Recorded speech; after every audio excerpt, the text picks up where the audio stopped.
Well, good evening and welcome to our webinar. I'm Chris Talako, the Chair of Coalition for Conservation, and I'll be moderating tonight's panel. In the spirit of reconciliation, I would like to start by acknowledging the traditional custodians of country throughout Australia and their connections to land, sea, and community, paying my respect to their elders, past, present, and emerging. For those of you who are here for the first time, Coalition for Conservation, or C4C, is a registered charity that advocates for an effective climate agenda aligning with conservative values. We engage with conservatives around the globe and in Australia to support each other on our efforts to reduce emissions and to move towards a net zero economy. Tonight, we have an excellent panel of experts who will be discussing the challenges of our environment due to the effects of climate change. We'll also hear about the latest New South Wales State of the Environment report, the role of government and private sector in reversing nature destruction, and how protecting and restoring nature is key of solving climate change. A brief background on the New South Wales State of the Environment for those who haven't seen it. This report is released every 3 years. It's an independent report. It provides data on natural environment, giving us detailed information on 6 environmental themes. They talk about economic activity, human settlement or population, climate and air, land, biodiversity, water, and marine. Now, at international level, the World Economic Forum Global Risk Report that was released last year identified biodiversity loss as one of the top 3 global risks by severity, alongside climate action failure and extreme weather events. So to tackle this problem, many countries are coming together this year in China at the UN Biodiversity Conference, or COP15, to sign a new global agreement to reverse nature loss by 2030. So we felt this was an important time to discuss this topic and the findings of these reports, because the condition of our natural environment is a major determinant of our quality of life. Now, in terms of the format tonight for the event, I'll first invite each panelist to outline their key messages, and then I'll ask them a few questions and move to a Q&A from the audience. So if you have a question, please use the Q&A box. And I'd like to briefly introduce our special guests.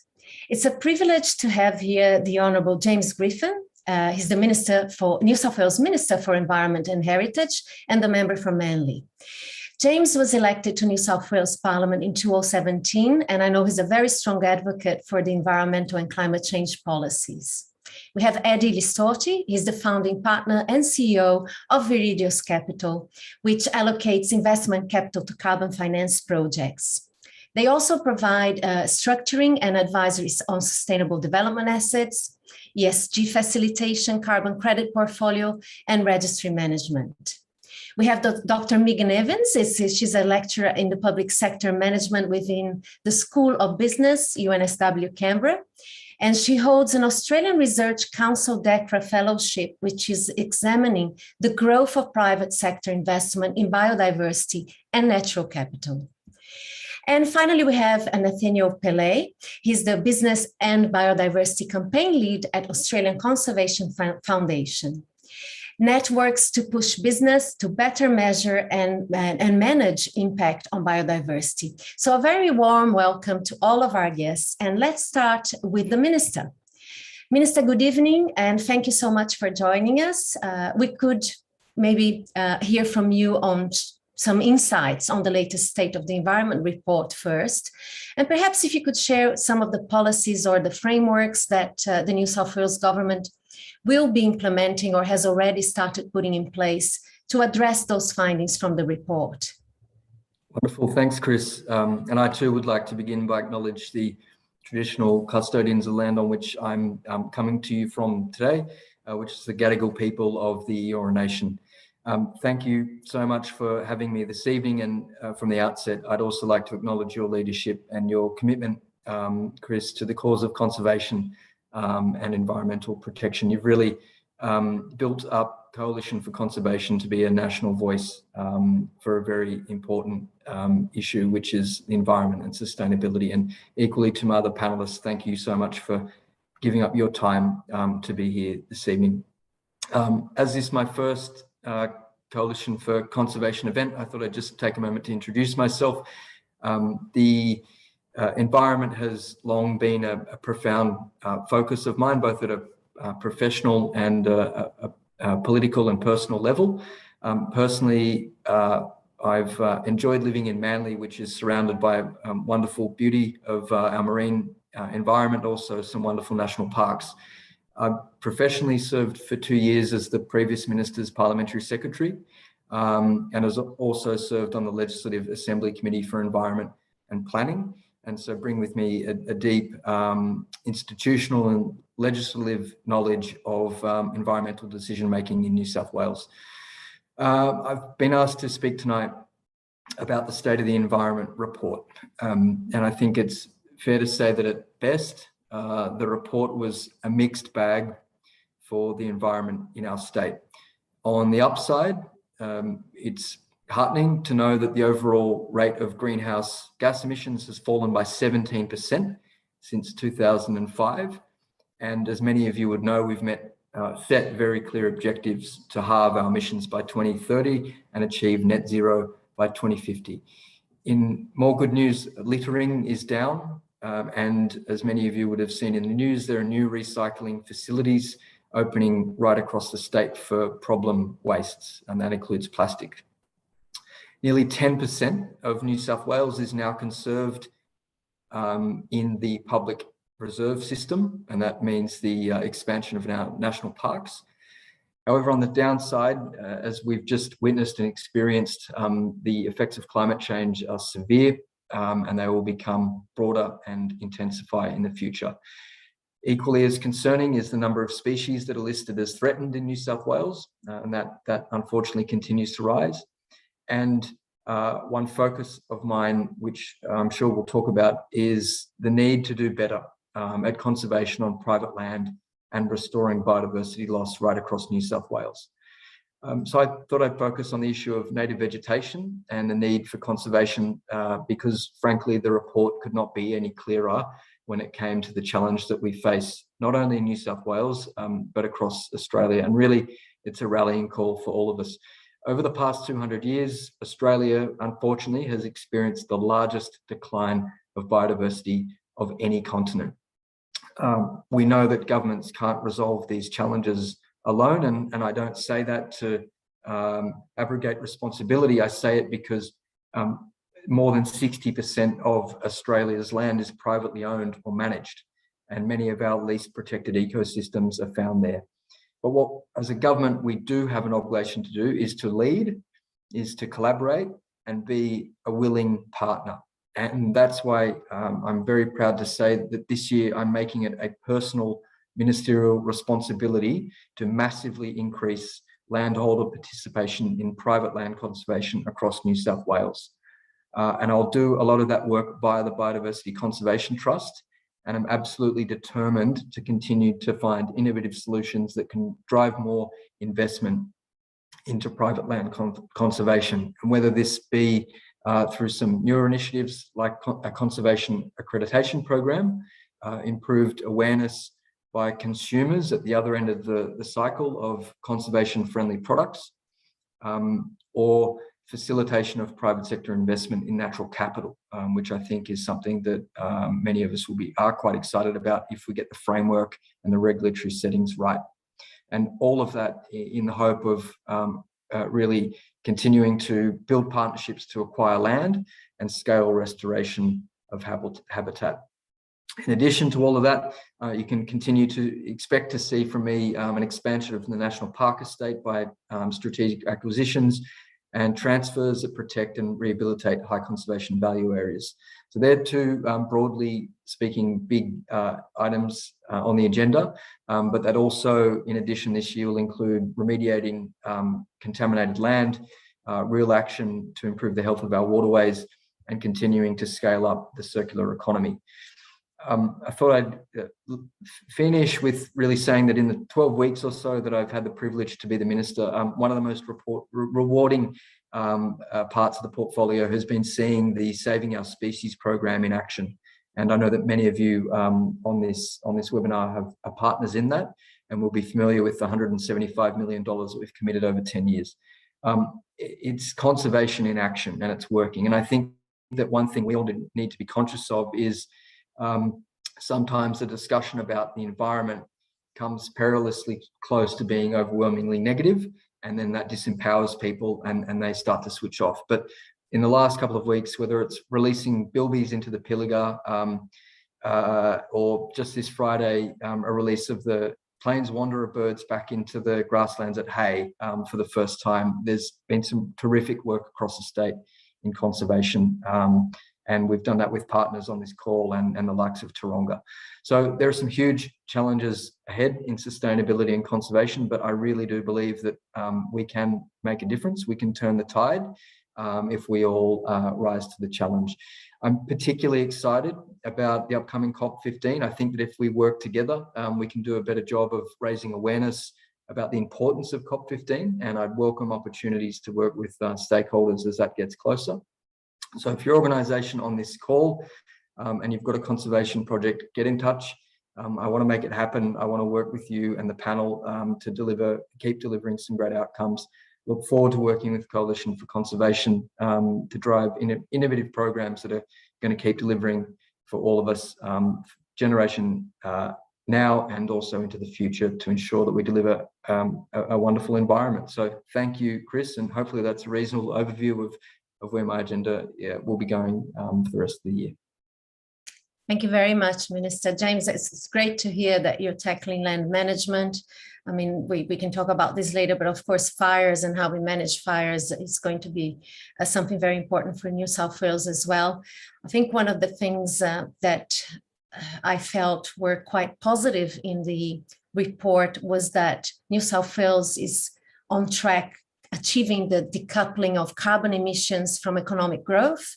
I think I read that it shows that between 2010 and 2019, we had 13% drop in carbon emissions, but still 26% growth of the economy. So that's a good result.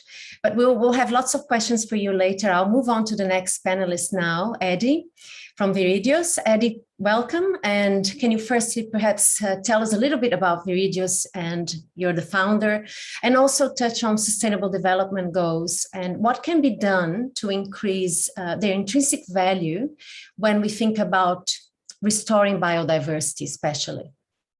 Thanks, Christina. Thanks for inviting me. Viridios Capital is an Australian incorporated financial services licensee. We have two companies, one which advises clients on all their offsetting and ESG needs. We also invest, finance and originate carbon projects. We recently partnered with Tribeca Investment Partners to launch a co-branded carbon fund. And our second company is our technology business, which uses artificial intelligence to generate a fair value on all the attributes of a carbon project, including any verified co-benefits or SDGs. And the valuation risk engine has been in production for over a year. It's subscribed by many global corporations. We've also recently launched a series of carbon indices with S&P Platts, a world first, which shows the different price points for a whole range of different carbon removal and avoided carbon projects. For example, soil organic carbon credits, cook stoves, and avoided deforestation. And we have over 35 staff globally across the two businesses. So Christina, we set up this business because we saw a gap in the market and really a lack of quality hedging and valuation instruments to address both climate change and sustainable development goals. Now, according to the UN, there is currently an investment shortage of $2.4 trillion per year to achieve the 2030 SDG goals. And we're not going to fill that gap without clear alignment across all sectors. So in my view, it's the private sector that will have the most meaningful role to play in deploying capital to least developing countries. And although it's not mandatory to do that, the risk of not doing it will be reflected in a lower ESG rating. And we all know the results of that: lower share price, weaker sales, and so on. At Viridios, with our AI carbon and SDG valuation tool, we find companies want to pay more for impact that is quantified and verified along with the UN 17 Sustainable Development Goals. According to Ecosystem Carbon Survey data, 62% of carbon credits purchased last year had co-benefits certified. And historically, it was difficult to quantify how much a given offset project contributed to SDGs, which led to a significant amount of SDG washing in the carbon market. Now, Gold Standard, an NGO in Switzerland, for example, now requires all carbon offset projects on their registry to quantify and verify the SDG impacts of their carbon projects. They also introduced SDG impact tools to ease the process of measuring and reporting those Sustainable Development Goal impacts. And now with Viridios generating a fair value for each SDG project, today different actors in the financial system have access to better data and financial tools to make more informed decisions around ESGs. Now, in regards to deforestation, around 20% of global emissions are caused by agricultural land use and forestry. Deforestation is continuing at alarming rates. Since 1990, 420 million hectares of forests have been lost through conversion to other land use. And when verified and certified, offsets can be a lifeline to carbon-absorbing ecosystems that are under threat from human encroachment. And it's because of this, one of the clear trends we're seeing now in the carbon markets is an increased demand for nature-based solutions for a company or government mitigating their emissions footprint, and that includes Australia. And one of the reasons is that nature offsets have a significant impact on biodiversity, both life on land and life below water, SDGs 14 and 15. I think of a large area of land in Cambodia that was earmarked for deforestation from a palm oil company. This is a biodiversity hotspot. To illustrate this, just use a real example in southern Cardamom in Cambodia. A world-leading project developer, who you know, Chris, very well, Wildlife Works, we work with, joined forces with the Cambodian Minister of Environment and launched a RED program and protected that land of 500,000 hectares from being deforested, avoiding 3 million tonne of carbon emissions per annum and protecting 55 endangered species, including Asian elephants and the black bear. It also positively impacted 16,000 families who inhabit the protection zone through improved healthcare facilities and scholarships. This is all funded through the sale of carbon offsets to mainly international corporations, some of them which are in Australia. We can generate now a fair value for each of those co-benefits, which brings transparency in price and justifies a premium a high-impact corporate will or should pay for those credits. It also allows a project developer to model his future cash flows, knowing what price the market will pay, allowing a greater investment in technology, infrastructure, and job creation to generate those SDGs. So there's still much more to be done. Value discovery and awareness is the biggest obstacle to urgent and much needed capital flows into climate and sustainability markets. If more buyers and sellers could see what the true attributed value of SDGs were for every carbon offset project, more capital would flow into the voluntary carbon markets, and that would help fund additional projects. So there's a lot to do, but it's an exciting space to be in. We see the carbon markets as the next key commodity, and maybe that's why the adoption rates have been increasing at rapid speeds and why we continue to grow and invest the company. Thanks, Chris. Thanks very much, Eddie. That's very exciting. We're going to talk about the voluntary market soon. I'll move on to Megan now. Dr. Megan Evans, welcome. We're keen to hear about your role and also a little bit about the private sector, because you're involved in learning about the big trends and what you've observed recently in this environmental protection sector, both in Australia and perhaps even internationally, like Eddie was mentioning, the importance of the international markets as well. Thank you so much, Chris. I've just put some, I'm sorry, I can't help it. I've got some slides. I'm an academic, I have to do it. Hope you can see those. So yes, I will touch a little bit on international trends, but my focus and my interest is Australia. So I will be eventually zooming into there. So thanks for having me in this great session. I'm coming to you from the traditional lands of the Ngunnawal and Ngambri people in Canberra, and I wish to honour their elders past and present and acknowledge that the sovereignty of First Nations land was never ceded. So I'm going to give you a bit of a flavour of what's going on in the biodiversity finance space, which is my area of interest, and I'm currently undertaking some research interviews of key actors in this space because it's really growing very, very rapidly. And as Eddie mentioned, there's the carbon market, obviously, and now we're starting to see the private sector move on not just climate risk, but also nature risk. So this here is the Kunming Declaration, which at the COP15 in October last year, parties to the Convention on Biological Diversity, which includes Australia, committed to develop, adopt and implement an effective post-2020 global biodiversity framework. And there's CBD negotiations further negotiations in April and May this year. An important reference in the Kunming Declaration is to align all financial flows in support of the conservation and sustainable use of biodiversity. And this report from the OECD, which came out in 2020, defined what is meant by biodiversity finance. So it refers to financial flows from both public and private sources, as well as mobilised through various financial instruments. And it estimated that currently global biodiversity finance is at around $78 to $91 billion per year at a global level. And that's primarily coming from domestic public sources. It also found that the world currently spends about 5 to 6 times that amount on incentives and subsidies that directly or indirectly harm biodiversity. And this report here comes from the Paulson Institute, also from 2020. And this report estimated what they refer to as the biodiversity finance gap. So this difference between what the world currently spends and what it needs to spend to protect biodiversity. And it estimated that gap at around $820 billion US dollars per year. So they found that financing gap can be reduced by reducing some of these biodiversity harmful subsidies shown here in the red. That always seems to happen for some reason. It's too far ahead. But there's also lots of opportunity to produce new revenue in emerging markets, fiscal reform, as well as leveraging off carbon markets. Okay, finally. So there's a lot of interest in biodiversity finance at the moment, and my team and I have identified over 150 reports published in the last 20 years, talking broadly about biodiversity finance.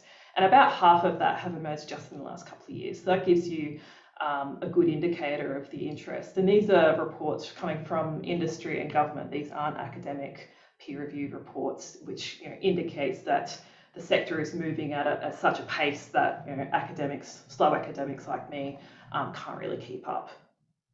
But I'm just going to highlight a couple here.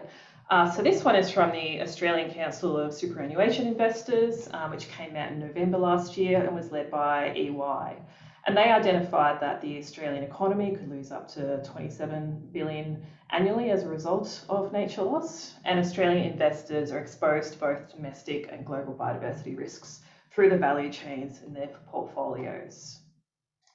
This one here is from the Task Force for Nature-related Financial Disclosures, and it released its first beta framework just last week. And that document includes some draft disclosure recommendations, as well as a structured process for identifying nature-related risks and opportunities.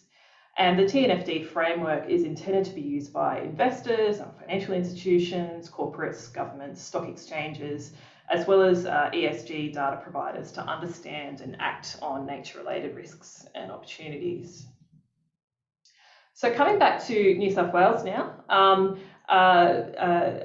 the Minister touched on a few of these findings, but I just want to, because I guess this webinar was focused on biodiversity, I just wanted to pull out a couple of things that were of interest to me in particular. It did note that the number of threatened species and ecological communities are increasing by about 2% every year, and we know that that trend is unfortunately getting worse. I do want to acknowledge, however, that the New South Wales Government has made really quite significant investments in threatened species protection, including through the Saving Our Species program and the Biodiversity Conservation Trust on private land. Unfortunately, though, we do know that based on the data shown in the State of the Environment report, that investment is still not quite enough to address that decline. And that's largely because based on current estimates, it's likely that the amount of investment needed to prevent the extinction of just the most threatened species and ecological communities in Australia right now will require billions, not millions. So an order of magnitude more than what we're investing now. And this is a peer-reviewed article that came out a couple of years ago that did an assessment for all of Australia, and they compare to the US endangered species funding. So just a couple of final things. Looking through the State of the Environment report, the clearest finding for me was not in the biodiversity chapter per se, but in the land chapter. And the Minister pointed to this in his address just before. And it points to some pretty dramatic findings in the rate of loss of the extent and quality of native vegetation. We know that habitat loss is the most crucial threat to biodiversity in Australia and globally, and most of this occurs on private lands.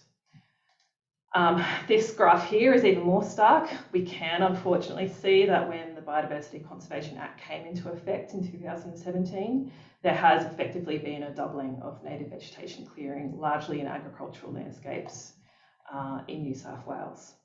So on that happy note, I will stop there, but I'm happy to offer some of my predictions or suggestions on how some of these problems can be dealt with in the future. So thank you so much. Thank you very much, Megan. Definitely there are questions for you, I'm sure. And we're moving on to Nat from the ACF. Can you maybe give us your insights on nature risks? And I was hoping you can also discuss how we can better educate Australians about the state of the nature, because even though we seem to be a nation of nature lovers, we're largely still quite oblivious, I think, to the rate of destruction that there is there. And Megan has, posed to us, the extent of species that are disappearing and how much it costs to actually preserve them. Thanks, Chris, and thanks everybody. Look, and I'll try to be quick. I'm coming to you from Wongal land in Sydney. I work at ACF, the Australian Conservation Foundation. It's a big old conservation NGO in Australia that's been around for a bit over 50 years, with a pretty big network of 700,000 or so Australian supporters. In the past, it's done everything from initiating land care, the organisation that's been really successful, to campaigning on fossil fuel projects. And look, as Chris pointed out, one of the bits of work we're trying to do is to elevate the nature conversation in Australia amongst Australian audiences, amongst the public. Our research, finds what I guess lots of us all know, is that Australians do love and have a very close affinity with nature, and for First Nations people who've been here for tens of thousands of years, the connection's even stronger than that. But largely there's a lack of awareness among the public around the state of nature, which is why it's important that we keep producing reports like the State of the Environment, state by state and federally. But obviously the word isn't getting out there. So I think a lot of Australians recognize that nature's in decline globally, but maybe they have an image of Sumatran tigers or white rhinoceroses in their mind when they think of that. We know the Amazon's being cleared. We don't recognize that Australia is one of the world's hotspots for deforestation and land clearing. Those are just facts of the environment in Australia that the public is largely unaware of. And we know the conversation has taken a long time to move people to awareness and wanting action on climate. We hope that we can learn a lot from that experience and generate a lot of interest and support for greater action on nature without going down the path of kind of political polarization and so on that we went through with climate. So that's what ACF's trying to do. We kind of work on a couple of different streams across our work. We obviously have an entire climate campaign focused pretty heavily on fossil fuel exports. We have an economy and democracy team that's trying to strengthen the role of the economy, the financial sector, the way our democracy works, so that it supports better outcomes for nature and for climate. And then we have a nature program team, which has largely been focused on our federal environmental laws, which we all know are not working. in fact, they're failing pretty badly, and the kind of record of loss of species and loss of habitat since those laws came into place is pretty stark evidence that we need new laws, and above all, with some really important standards above them. And then the bit of work that I'm working on in particular is on business and nature, and that's a fairly new area for ACF. A lot of it we're working around both the nature-related risk and opportunity we think exists. That is, you know, it's nascent. It is a new topic for a lot of businesses in Australia, or everywhere, in fact. But we're a little bit behind Europe on this stuff. So we want to make sure that not only Australian businesses, but the people who rely on those businesses, people invested in those businesses, people who have their super in funds that are perhaps not managing their own nature-related risk well, start to understand how important the health of the environment is to the economy and to our way of life in Australia. So that's one of our first tasks in trying to elevate the story about why nature is so important, is to remind people of how fundamentally we depend on nature. Lots of people will have heard that more than half of global GDP, or $44 trillion, is dependent on nature. It was a report produced by the World Economic Forum in 2020. And that story and that number has filtered through, I think, to a lot of people in the business community, but it hasn't filtered through to the Australian public. So one of our early tasks is to try to educate Australians and to produce some of the research that would explain to all of us why it's important to protect nature, the responsibility that businesses have, but also the responsibility that governments have, not only to set standards and legislate, but to make sure the data are available to all of us to make good decisions around nature. So yeah, there's a lot of work to be done, and of course we're trying to integrate our climate work better with our nature work at ACF. And I think just to touch on the theme of the talk today, you know, the state of the environment in New South Wales, it mirrors what I suspect we're going to see in a couple of weeks when we see the National State of the Environment report. We're losing habitat really quickly still, despite lots of commitments made globally by business and governments to stop losing habitat. So we need to do something about that, and for that we need really clear targets and outcome-focused targets and objectives. And I think that's where the Nature COP, the Global Biodiversity Framework, comes in. It's a piece of work that we think is really important. These are a set of goals that will be with us for 10 years. They replace a set of goals that were devised 10 or 12 years ago now, actually, because of delays.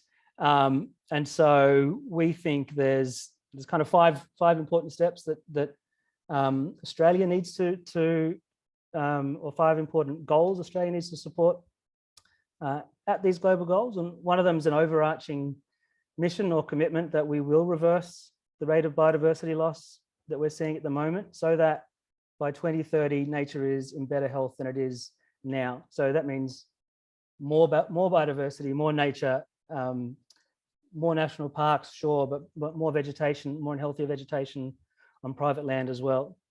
We need a commitment to end the extinction of species, which unfortunately we're a leader in.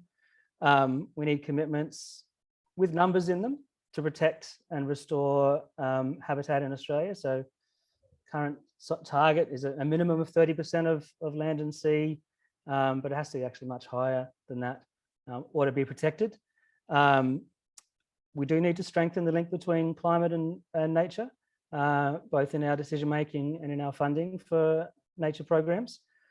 And then we need to embed nature into decision-making faster than we've done it for climate. And so that means, Megan touched on the task force for nature-related financial disclosures. I think that's a really important step. That needs to move much faster than we did when it came to businesses measuring their exposure to climate-related risk and setting targets. So businesses supported by governments are going to have to understand how much they both rely on and are impacting on nature, and then really quickly set science-based targets to reduce that impact especially.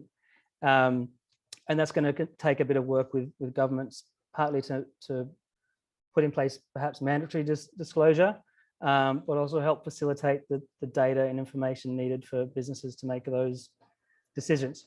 So there's lots of work for us to do. I'm particularly focused on the business and the nature risk side of things, but I'm also really excited about the potential from COP15, and really happy to work with subnational governments. New South Wales has been a leader, and as well as businesses on raising ambition around those global goals. Thank you very much, Nat. You mentioned a lot the role of business, and so we've got the role of government, role of business, and when it comes to the environment, or including biodiversity, I do feel like we need a better understanding of those roles, or the relationship between the economy and environment, and how these two systems interact is really important. I think Eddie has a really good grasp on it, but I was going to maybe ask the minister first on the role of government while he's here with us, because I would like to understand in your view, and I know Megan, you quoted, I've got a quote from you that was very interesting. You mentioned that governments routinely underestimate the time and resources required for markets to become established, and the crucial role that governments in providing leadership, de-risking investment, and setting the rules that provide business with certainty and confidence to participate. So I'm going to put it to James, who is obviously a conservationist and also business-minded, being in government. What is it that you see being the role of government in this journey and interaction with business to improve what we're doing in the biodiversity sector? I think that there's a number of elements to it, and I think it leads in neatly to what Eddie and Megan had to say in terms of, I think, the gap between what government can contribute in funding various programs like we have with Saving Our Species, or the 70 million per annum to fund the Biodiversity Conservation Trust. But even then, there is a gap in what is required. Second to that, I think, we've all been probably reading with great interest some of the global discussions that are taking place around the carbon market and some of the challenges in different jurisdictions that it's facing because of issues around transparency or a needed maturity for various frameworks. So certainly from our perspective, and one example that has come live only just this week has been our announcement around the Primary Industries Productivity and Abatement Program, which has an incredibly long name, but essentially it seeks to do three things. So 52 million or thereabouts dedicated to develop market and industry foundations. That includes providing data and metrics and frameworks to assess carbon and biodiversity outcomes.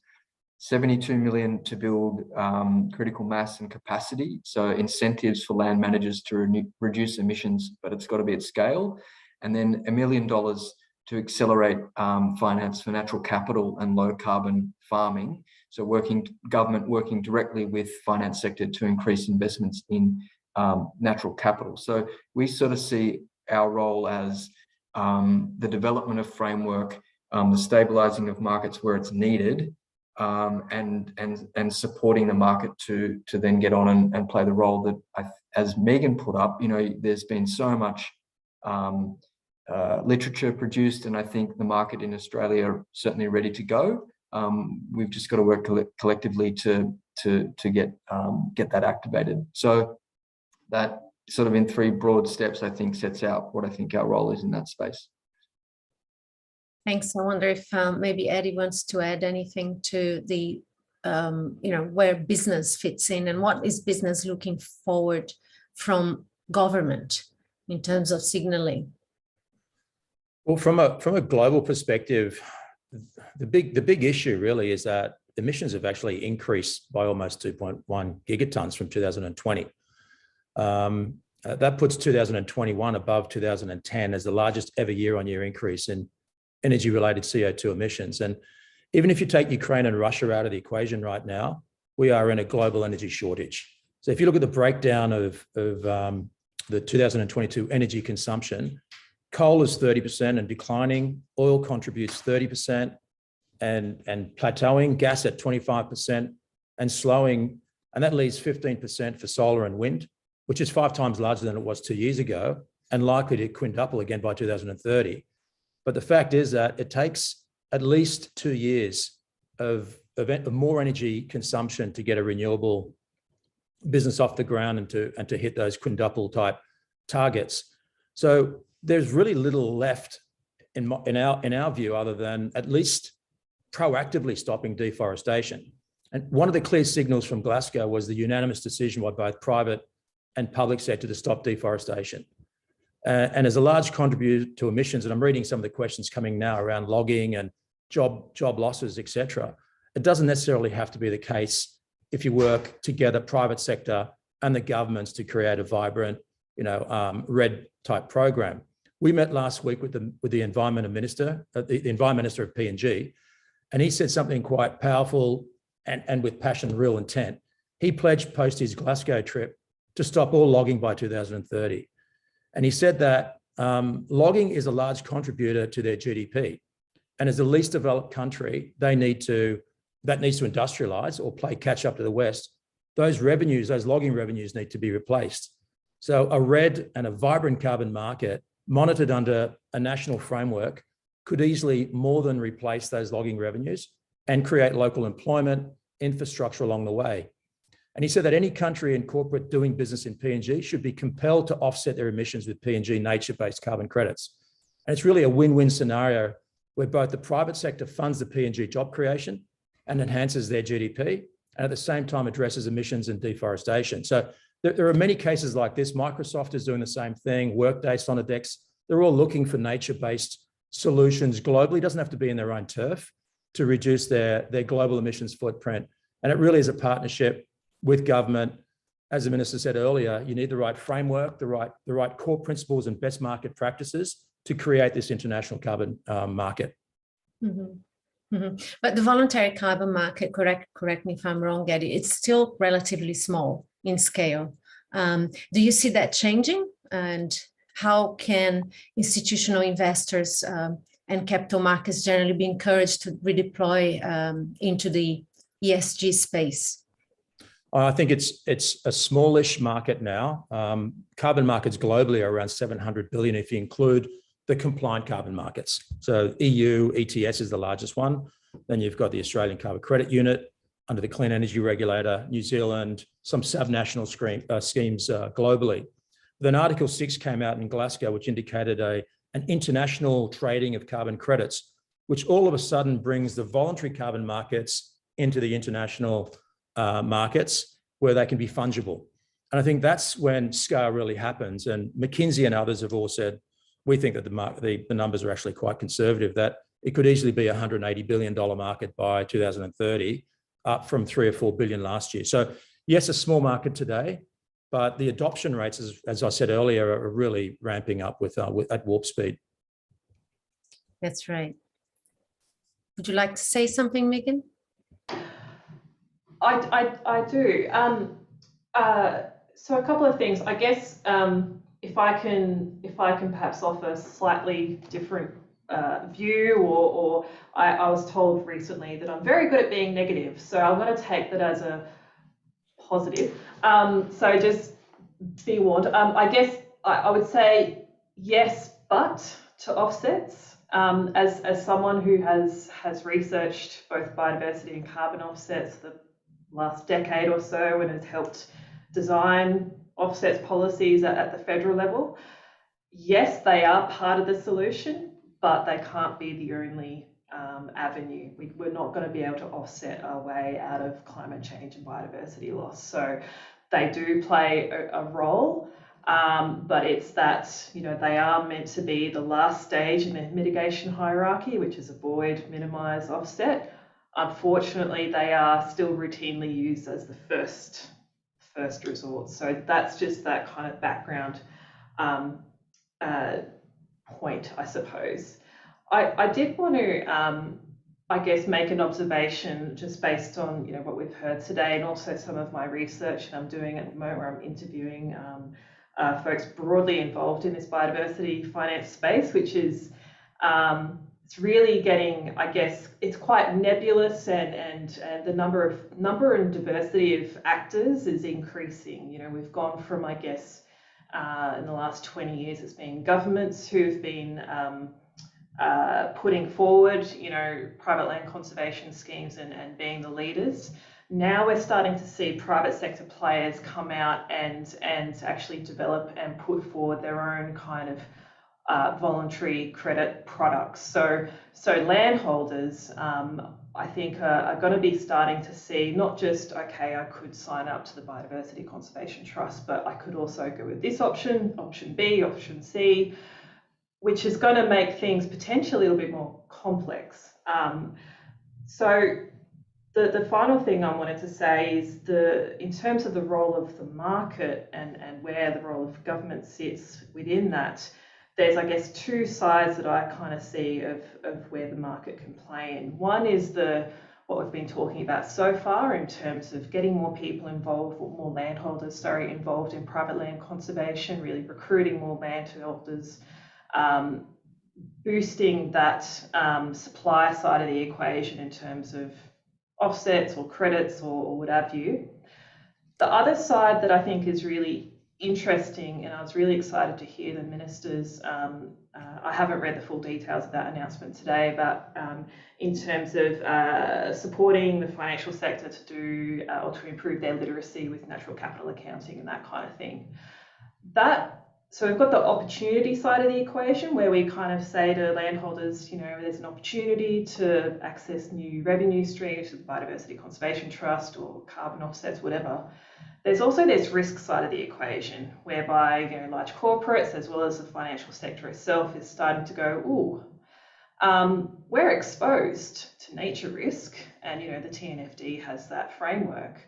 But what are they going to be doing to try to mitigate their risks? And at the moment, it might be banks or other financial institutions saying to their mortgagees, so landholders, saying it'd be really good if you could maybe do a natural capital account or environmental account for your property, see how much natural capital you've got.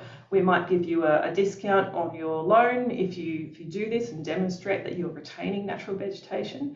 And I think some banks are starting to do that, like Rabobank and NAB, for example. I think in time, that is actually going to start to mature a little bit. And instead of doing here's an incentive to do this, it's going to be, you need to do this. And if you don't, banks might not be providing finance to, I guess, landholders or others who aren't effectively mitigating their nature risks. I think, early days, but my feeling is that might be a bit of a game changer, but we need to kind of, provide the capacity and the support and the literacy to enable the market to transition to that. Thank you, Megan. I have so many questions here for the Minister, James, just moving away a little bit from, market-based solutions. There are some questions, of course, about koalas, and I have to combine them all in one.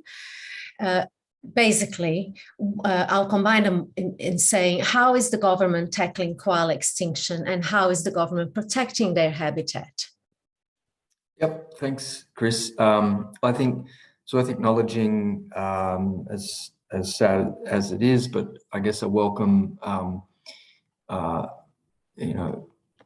issue is the uplisting of the koala by the federal government recently to endangered.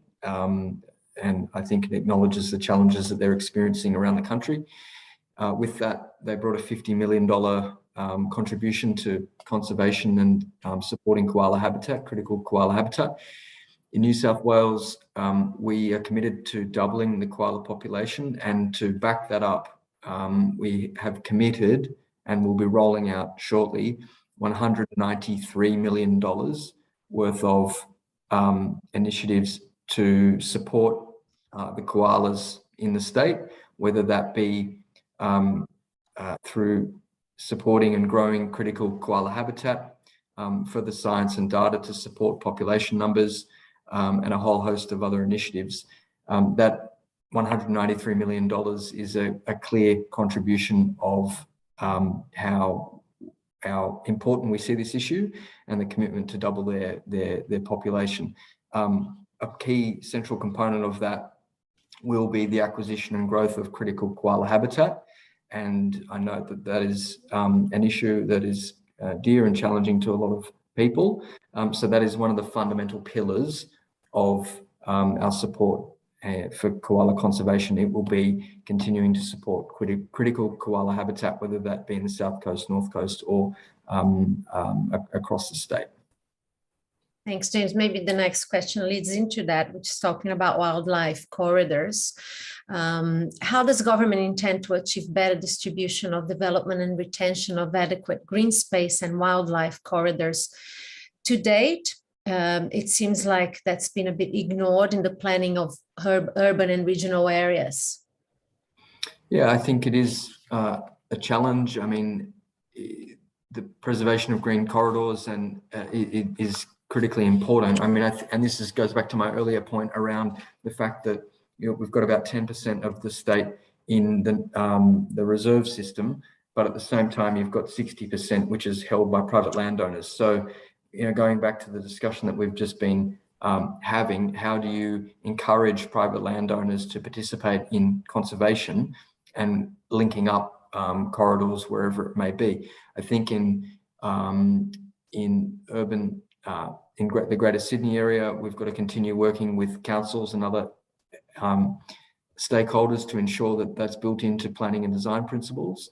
But ultimately, we'll continue, whether it's a part of the koala strategy or through various acquisitions in the reserve, or working with private landowners to continue to expand corridors and critical koala habitat, and ultimately linking up the state where we can to provide great conservation principles and outcomes. Thanks, James. And while you're there, just a last question for you on, well, there's quite a few here, but let's talk about packaging and plastic. Yep. It's a major environmental issue, plastic, as we know. What are the plans for your plans or New South Wales for reducing plastic waste? I know that there's been a few things already implemented.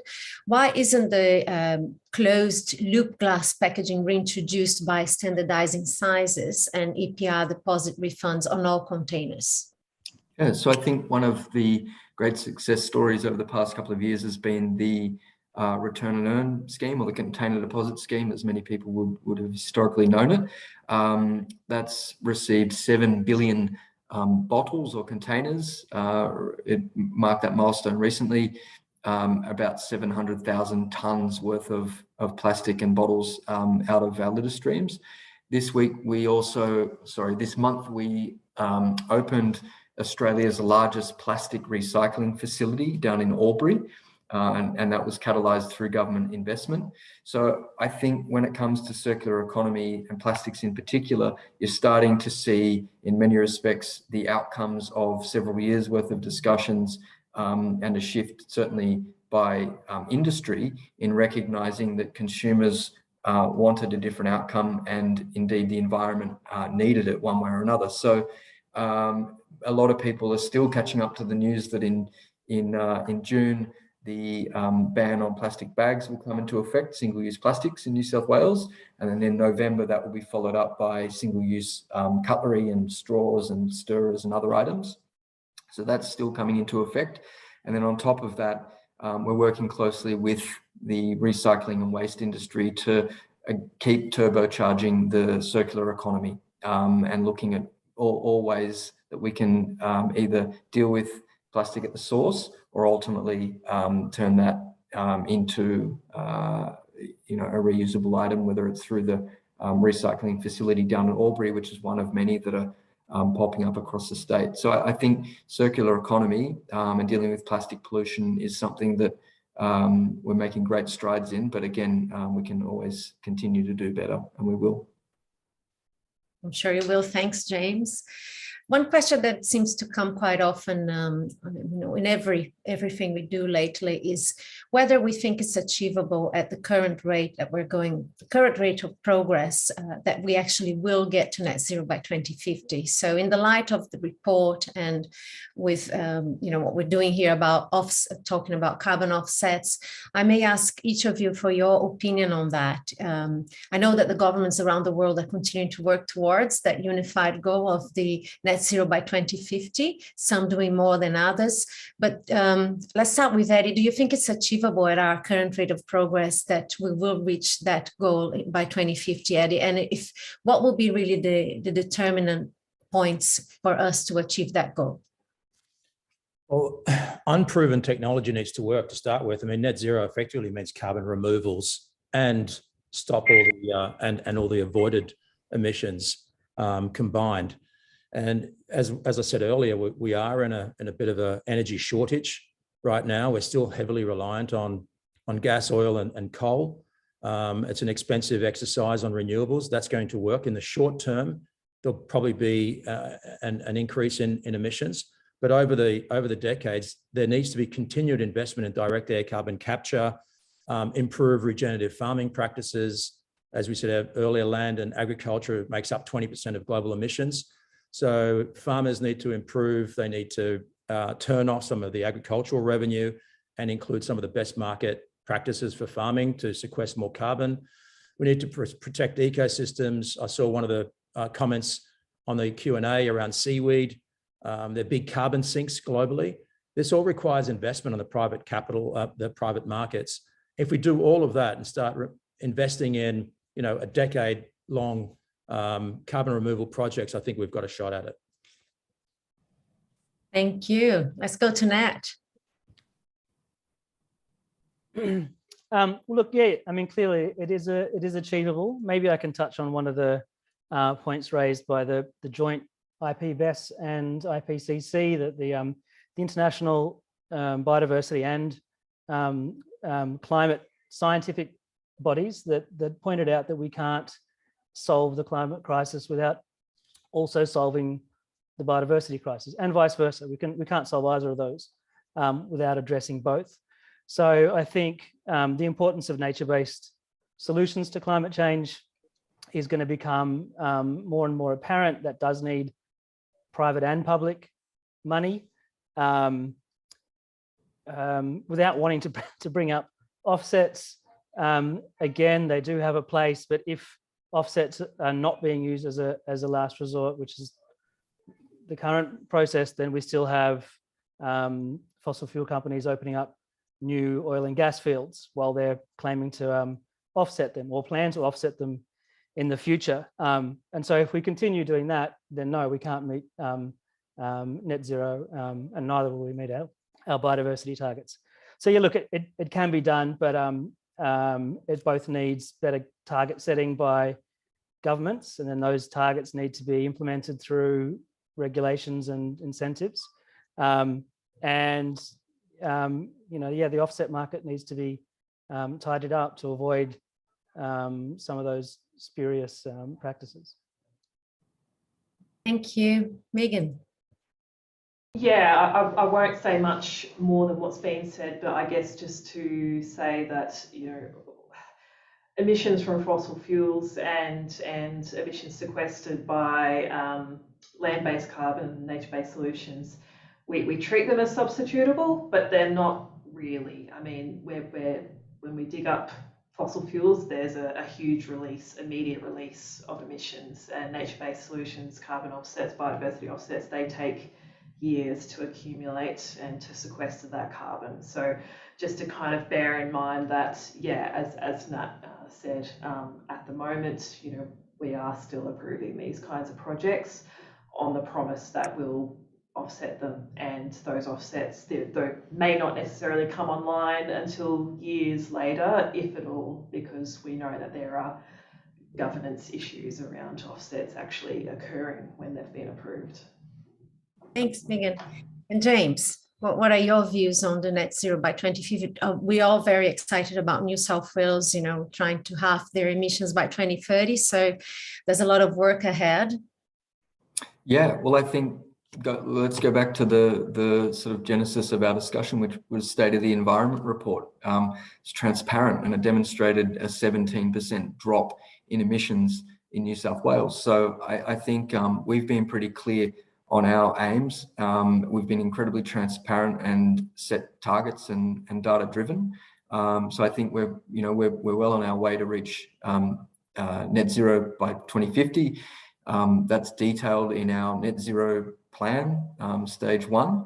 And broadly speaking, I think we're facing the challenge of global warming with our climate change policy framework in New South Wales. So I think it demonstrates what can happen, and the great improvements that can be made when government puts its mind to something and just gets on with it.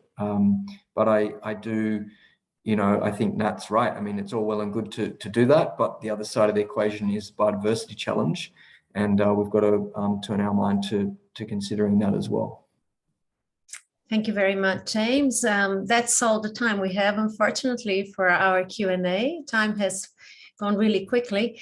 So I'd like to take the opportunity, of course, to once again express our appreciation on behalf of C4C to all of you, to all our panelists, for sharing your knowledge, and also would like to thank, of course, the audience for your contribution to the discussions. There's a lot of things on the Q&A and also on the chat.